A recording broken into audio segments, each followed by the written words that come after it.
Se um bebê que não tem condição ainda de professar a fé em Cristo morre, ele vai para o céu ou para o inferno? Isso.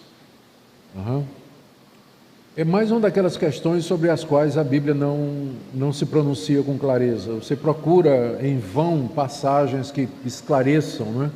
Você encontra muito pouca coisa, tipo assim, deixai vir a mim as criancinhas, porque das tais é o reino dos céus.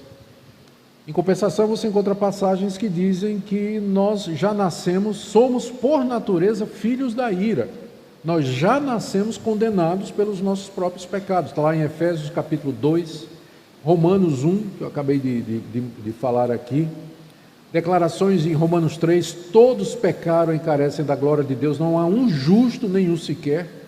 Então tem passagens na Bíblia que envolvem toda a raça humana, inclusive nossos filhos, né? As crianças recém-nascidas fazem parte de uma raça contaminada, culpada e debaixo do juízo de Deus. Então, por um lado você tem Jesus dizendo que o reino dos céus é das crianças, por outro você tem essas passagens que falam da condenação de toda a raça humana. A melhor resposta, a menos complicada, no meu entender, é que Deus, as crianças que morrem antes de cometerem um pecado consciente, porque o pecado para ser cometido por alguém, ele tem que ser contra a luz de algum mandamento.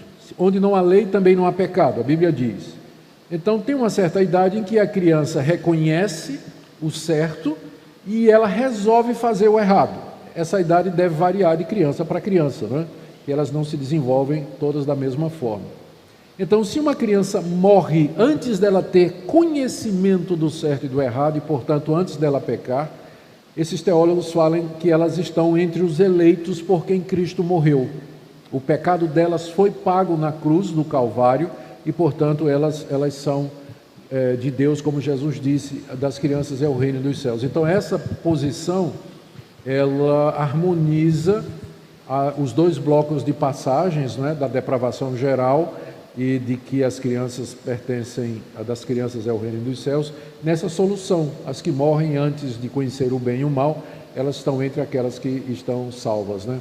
Mas depois, mas as crianças que morrem depois, então isso aí se elas podem pecar, elas também podem crer, né? Ou reconhecer a revelação de Deus na natureza. Aí Deus vai julgá-las de acordo com a luz que elas tiveram, né? É diferente.